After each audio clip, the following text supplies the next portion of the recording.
क्या ये शिवरात्रि, महाशिवरात्रि जिसे कहा जाता है, महान से महान शिवरात्रि, अज्ञान अंधकार की रात्रि सारी दुनिया में फैल जाती है, तब मैं आता हूं। समझाना है तो, क्योंकि साल के साल क्रिश्चियन भी तो मनाते हैं ना, क्या अपने धर्म पिता का मनाते हैं कि नहीं है?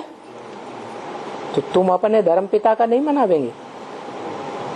है?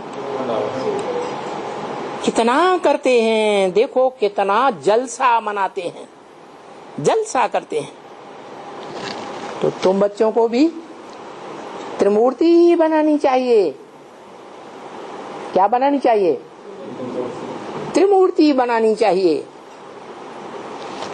त्रिमूर्ति में जो समझानी है वो खास किसकी समझानी देनी है? बाप की समझानी देनी है। बाप कौन? बाबा बच्चों को कंप्लेंट ही करते रहते हैं, बड़ी तिक तिक करते रहते हैं, बाप का परिचय देते ही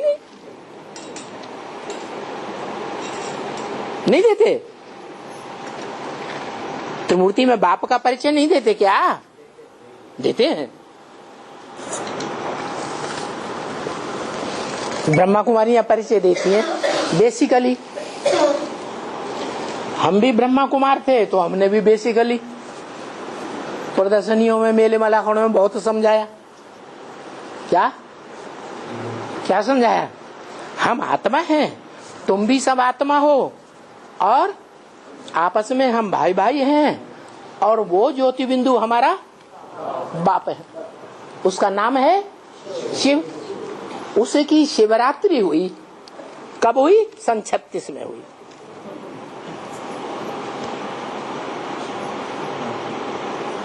बाबा ने कहा जयंती तो साकार की होती है।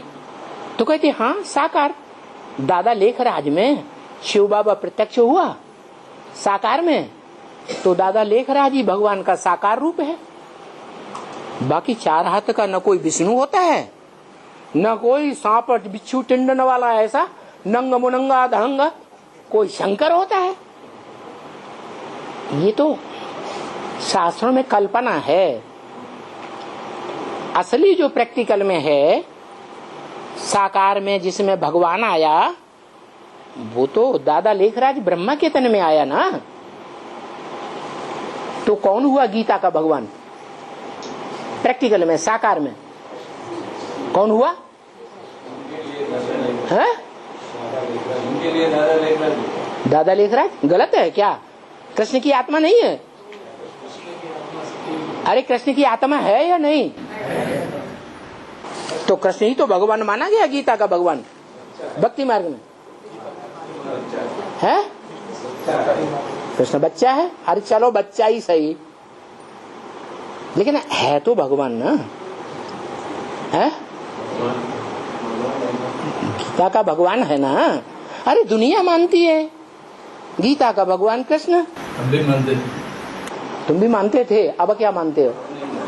अब किसको मानते हो? बाप है कि नहीं है? कौन है? त्रिमूर्ति में बताओ कौन है? जो व्यक्त भी है और अव्यक्त भी है। क्या? जो व्यक्त भी है और अव्यक्त भी है। व्यक्त भी है और अव्यक्त भी है। वो किसको बता रहे? कौन है? अरे रुक रुक क्यों बोलते? बाप के बारे में कोई पूछे तुम्हारा बाप कौन है तो रुक रुक के बताओगे। याद कर ले।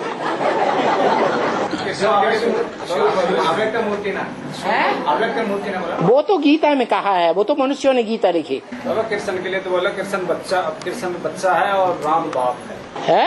राम बाप है, कृष्ण बच्चा है। कृष्ण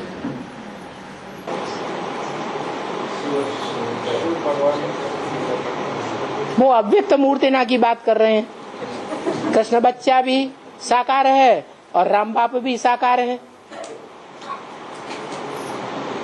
राम के भक्त रहीम के बंदे हैं सब आंखों के अंधे।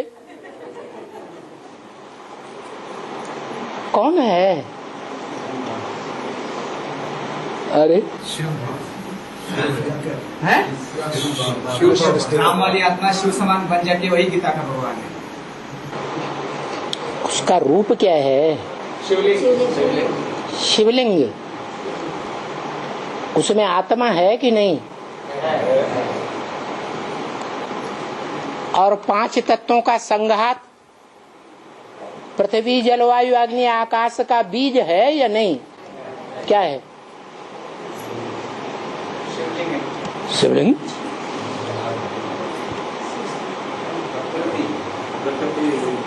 अरे शिव बिंदी का नाम है, इतना तो मान ही लिया।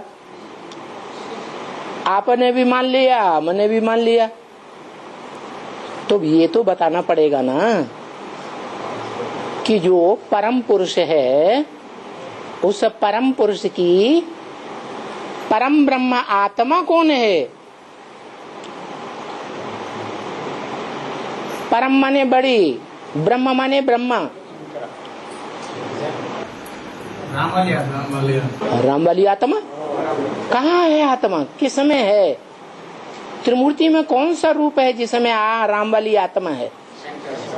शंकर। वो तो अधूरा है।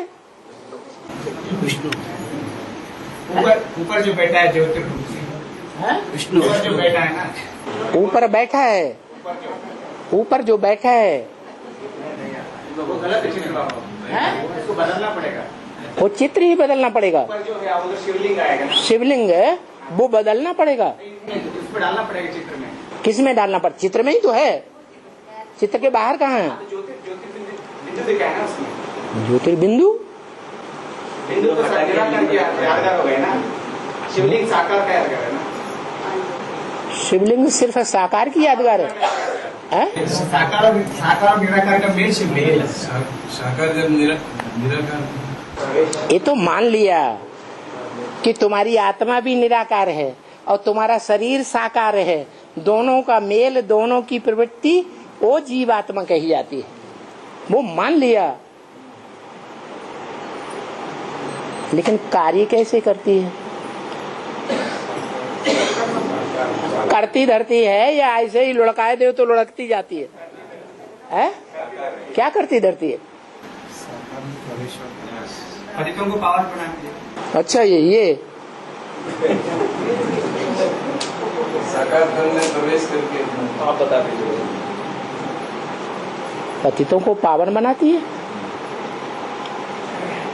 पतित तो 500 करोड़ है। 500-700 करोड़ पतित नहीं है, तो उन सबको पावन वो गोल गोल शिवलिंग बनाता है।